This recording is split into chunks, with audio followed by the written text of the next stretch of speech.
Hi friends, இது உங்கள் land with GMK. இந்த வீடியோவில் நம்ம என்ன பார்த்துட்டு இருக்கோம் அப்படின்னா TNUSRB SI எக்ஸாம் 2ஆம் நிலை காவலர் தீயணைப்பாளர். ஸோ இதுக்கான Tamil eligibility syllabus wise notes video தான் நம்ம வந்து பார்த்துட்ருக்கோம். உங்களுக்கு இந்த நோட்ஸ் வேணும் அப்படின்னா நீங்கள் ஸ்க்ரீனில் இருக்க நம்பரை காண்டாக்ட் பண்ணி வாங்கிக்கலாம். மறக்காமல் இந்த வீடியோ பார்க்குறவங்க ஒரு லைக் பண்ணிட்டீங்க அப்படின்னா ஓகே, நிறைய பேர் பார்க்குறாங்க, லைக் பண்ணுறாங்க, நம்ம கண்டினியூஸாக வீடியோ போடணும் அப்படிங்கிற ஒரு தாட் வந்துட்டு எனக்குள்ளே வரும். ஸோ அடுத்தடுத்த வீடியோஸ் கண்டினியூஸாக வந்துட்டு போடுறதுக்கான ஒரு மோட்டிவேஷனாக எனக்கு இருக்கும். ஓகேவா? ஸோ மறக்காமல் லைக் பண்ணிடுங்க. இப்போ நம்ம வீடியோக்குள்ளே போகலாம். இந்த வீடியோவில் நம்ம எழுத்து இலக்கணம்ல குற்றியலுகரம் தான் நம்ம வந்து பார்க்க போகிறோம். ஓகேவா? ஸோ குற்றியலுகரம்லாம் என்ன? இப்போ குற்றிய லுகரம் இதுலேயே நம்மளுக்கு வந்துட்டு இருக்குது லுகரம் அப்படிங்கிறது உகரம் அப்படிங்கிற சவுண்டில் வந்துட்டு வருது. அப்போ குறைந்து ஒலிக்கக்கூடிய உகரம் தான் என்னென்னா நம்ம குற்றிய லுகரம் அப்படின்னு சொல்லி சொல்கிறோம். அதோட ஓசையில் இருந்து அந்த உகரத்தோட சவுண்ட் வந்துட்டு குறைஞ்சு ஒலிக்குது. அதை தான் நம்ம குற்றிய லுகரம் அப்படின்னு சொல்கிறோம். குறைந்து ஒலிக்குது அப்படின்னா என்ன அப்படின்னா அதோட மாத்திரை அளவு நம்ம இதுக்கு முன்னாடி வீடியோஸ்லாம் பார்த்துருப்போம். பார்க்காதவங்க வரிசையாக பார்த்தீங்கன்னா உங்களுக்கு வந்துட்டு கான்செப்ட் செமையாக புரியும். ஸோ மாத்திரை அளவு வந்துட்டு குறைந்து ஒலிக்கும். ஓகேவா? மாத்திரை அளவு குறைந்து ஒலிக்குதுன்னா என்ன அர்த்தம்? இப்போ நெடில் எழுத்து குறில் எழுத்து மாதிரி அந்த மாதிரி வந்து குறைந்து ஒலிக்கிறத நம்ம சொல்கிறோம்.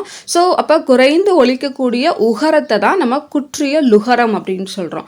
அப்போ குற்றிய லிகரம்னு ஒன்று இருக்கே, அது என்ன அப்படின்னு கேட்டிங்கன்னா அது குறைந்து ஒலிக்கக்கூடிய இகரம். ஓகேவா? ஸோ இகரம் அப்படிங்கிறதுனால நம்ம அதை குற்றிய லிகரம் அப்படின்னு சொல்கிறோம். அதையும் நம்ம பார்க்கலாம் பின்னாடி. ஓகேவா?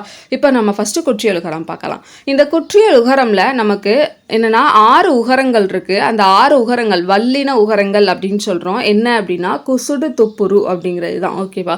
குசுடு துப்புரு அப்படிங்கிறது 6 வல்லின உகரங்கள் அப்படின்னு சொல்றோம். எதனால அதை வல்லின உகரங்கள் அப்படின்னு சொல்றோம்னா வல்லின எழுத்து நம்ம வந்து கசடதபர சொல்லுவோம்ல.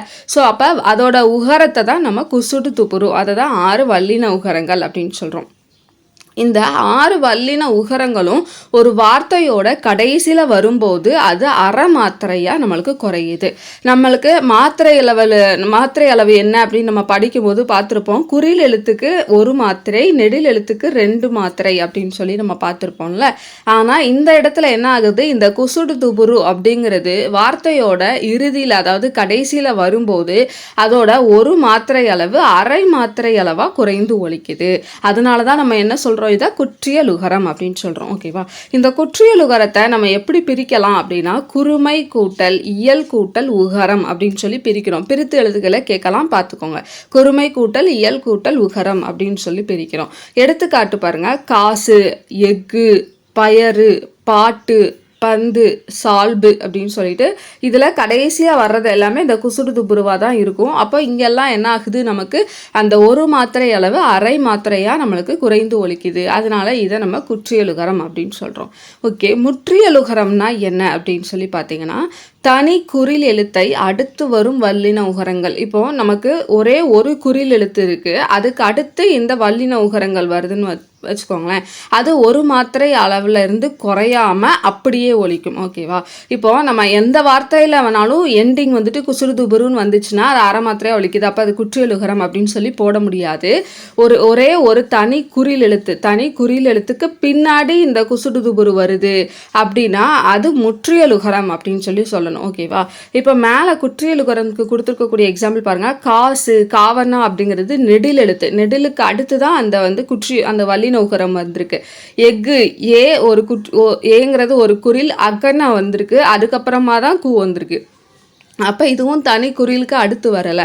அடுத்தது பயறு அப்படிங்கிறதுலையும் 2 குறில் எழுத்தை தொடர்ந்து தான் அந்த வல்லின உகரம் வருது. பாட்டுங்கிறதுலையும் ஒரு நெடில் எழுத்து ஒரு மெய்யெழுத்தை தொடர்ந்து அந்த உகரம் வருது. பந்துங்கிறதும் அந்த மாதிரி தனியாக வரலை, சால்புங்கிறதும் தனியாக வரலை.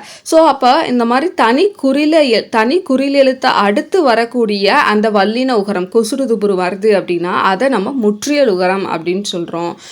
இது நம்மளுக்கு ரெண்டு குறிலோ இல்லை நெடில் எழுத்தோ இல்லை 2 நெடில் எழுத்தோ இல்லை ஒரு குறில் ஒரு மெய்யோ இல்லை ஒரு நெடில் ஒரு மெய்யோ இந்த மாதிரி 2 எழுத்துக்கு மேலே அதுக்கடுத்து குசுடு துபுரு வருது அப்படின்னா அதை நம்ம குற்றியலுகரம் அப்படின்னு சொல்லுவோம். ஓகேவா?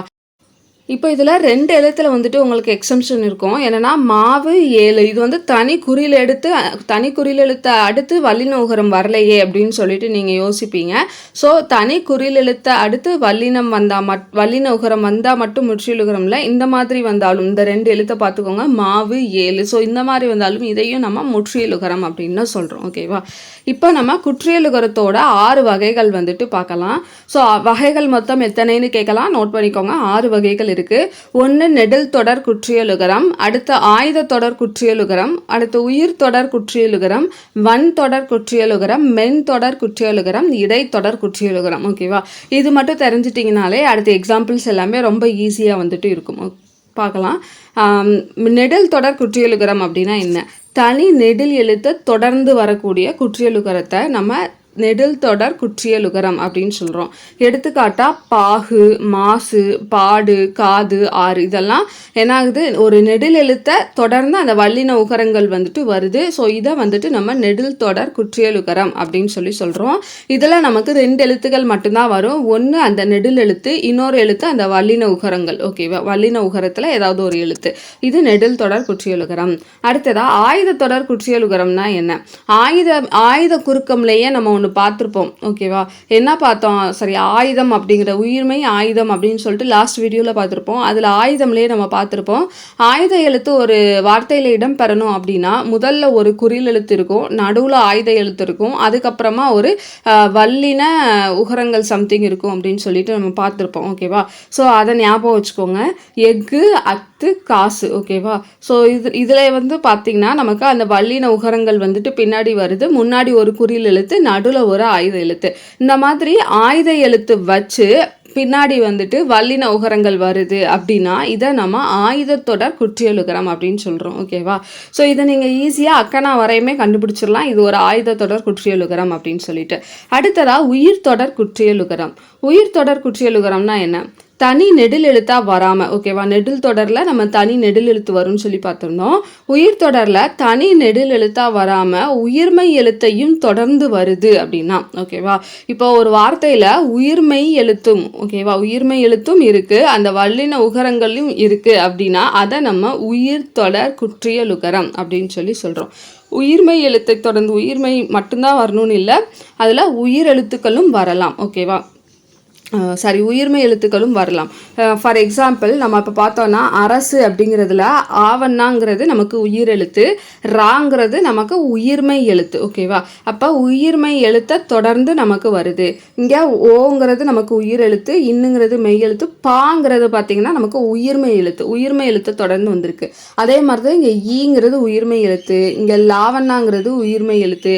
ஸோ இந்த மாதிரி உயிர்மை எழுத்தை தொடர்ந்து வரக்கூடியது நமக்கு என்ன எழுத்து அப்படின்னா உயிர் தொடர் குற்றியலுகரம். தனி ஒரே ஒரு நெடில் எழுத்து மட்டும் வராமல் அது கூட சில உயிர்மை எழுத்துக்களும் சேர்ந்து வந்து கடைசியில் உகரத்தில் முடிஞ்சிருக்கு அப்படின்னா அதை நம்ம உயிர் தொடர் குற்றியலுகரம்னு சொல்கிறோம்.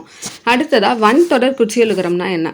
வல்லின மெய்யெழுத்து. வல்லின மெய்யெழுத்துன்னு எதை சொல்கிறோன்னா இக்கு, இச்சு, இட்டு, இத்து, இப்பு, இருங்கிறத சொல்லுதோம். ஸோ இதை தொடர்ந்து ஒரு குற்றியலுகரம் வருது, குசுடுதுபுரு வருது அப்படின்னா அதை நம்ம வன் தொடர் குற்றியலுகரம் அப்படின்னு சொல்கிறோம். எடுத்துக்காட்டு பாருங்க, இக்கு கடுத்து கூ வந்திருக்கும், இச்சு கடுத்து சூ வந்திருக்கும், இந்த மாதிரி. ஓகேவா? இது எல்லாமே பார்த்துக்கோங்க. வன் தொடர் குற்றியலுகரம், வல்லின மெய்யெழுத்தை தொடர்ந்து வரக்கூடிய குற்றியலுகரம். அப்போ மென் தொடர் குற்றியலுகரம்னா என்ன? மெல்லின மெய்யெழுத்து இக்கு, இங்கு, இங்கு, இஞ்சு, இன், இதை தொடர்ந்து வரக்கூடிய குற்றியலுகரத்தை நம்ம மென் தொடர் குற்றியலுகரம் அப்படின்னு சொல்கிறோம். இடைத்தொடர் குற்றியலுகரம்னா என்னென்னா அந்த எரல வளல இருக்குல்ல, ஸோ அதோட மெய்யெழுத்தை தொடர்ந்து வரக்கூடிய குற்றியலுகரத்தை இடைத்தொடர் குற்றியலுகரம் அப்படின்னு சொல்கிறோம். ஓகேவா? அடுத்து இந்த இடைத்தொடர் குற்றியலுகர சொற்கள் இருக்குல்ல, இந்த இடைத்தொடர் குற்றியலுகரத்தில் நம்மளுக்கு என்ன எக்ஸாம்பிள் வந்தாலும் அந்த எக்ஸாம்பிளில் சு, டு, ரு இந்த 3 எழுத்துல கடைசியாக வரக்கூடிய மாதிரியான வார்த்தைகளே கிடையாது அப்படின்னு சொல்கிறாங்க. ஓகேவா? எதில்? இடைத்தொடர் குற்றியலுகரம்ல. குசுடு துபுருல கூனா வந்துட்டு வரும், ஆனால் சூனா வந்துட்டு கடைசி எழுத்தாக வரவே வராது எந்த ஒரு வார்த்தையிலையுமே. அதே மாதிரி டூங்கிறது எந்த வார்த்தையிலையுமே கடைசியில் வராது, ரூங்கிற உகரமும் கடைசியில் எந்த வார்த்தையிலையுமே வராது அப்படின்னு சொல்கிறாங்க. நோட் பண்ணிக்கோங்க என்ன குற்றியலுகரம் அப்படிங்கிறத, இடைத்தொடர் குற்றியலுகரத்தில். ஓகேவா? அது மாதிரி இவ் என்னும் எழுத்தை தொடர்ந்து வரும் குற்றியலுகர சொற்கள் இல்லை. அதாவது இவ் அப்படிங்கக்கூடிய அந்த மெய்யெழுத்தை தொடர்ந்து வரக்கூடிய குற்றியலுகர சொற்கள் எதுவுமே கிடையாது அப்படின்னு சொல்கிறாங்க. அடுத்து சு டு ரு ஆகியவை இறுதியாக அமையும் இடைத்தொடர் குற்றியலுகர சொற்களும் இல்லை. ஸோ அதை வந்துட்டு நம்ம பார்த்துட்டோம் ஆல்ரெடி. இந்த இதுதான் இங்கே கொடுத்துருக்காங்க. ஓகே. ஸோ அடுத்ததாக என்னென்னா, தமிழ் எழுத்துக்களை குறிக்கக்கூடிய எழுத்தை நம்ம சாரியை அப்படின்னு சொல்லுவோம். ஓகேவா? தமிழ் எழுத்தை குறிக்கக்கூடிய எழுத்தை சாரியைகள் அப்படின்னு சொல்லுவோம். சாரியைகள் மொத்தம் எத்தனை இருக்குது அப்படின்னா 4 சாரியைகள் வந்துட்டு இருக்குது. கரம், கான், காரம், கேனம் அப்படின்னு சொல்லுவோம். கரம், கான், காரம், கேனம் அப்படின்னு சொல்லுவோம். இதில் குறில் எழுத்தை நம்ம வந்துட்டு கரம் அப்படின்னு சொல்கிறோம். எதனாலனா இதில் வர காரா எல்லாமே வந்துட்டு குறில் எழுத்து. ஸோ கரம் அப்படின்னு சொல்கிறோம்.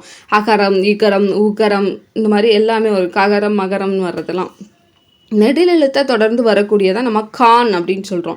காவனாங்கிறது நெடில் எழுத்து. ஸோ கான் அப்படின்னு சொல்கிறோம். ஐகான், அவுகான் இந்த மாதிரி.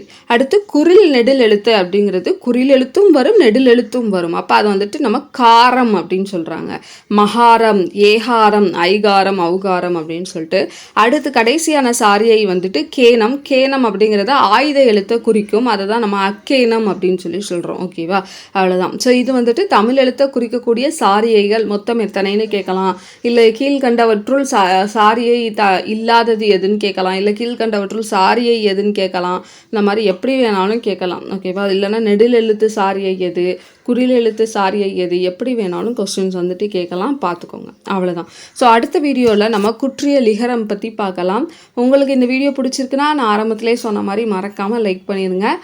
சப்ஸ்கிரைப் பண்ணிக்கோங்க. அப்போ தான் அடுத்தடுத்து போடக்கூடிய வீடியோஸ் வந்துட்டு உங்களுக்கு நோட்டிஃபிகேஷனாக ஷோ ஆகும். ஓகேவா? தேங்க்யூ.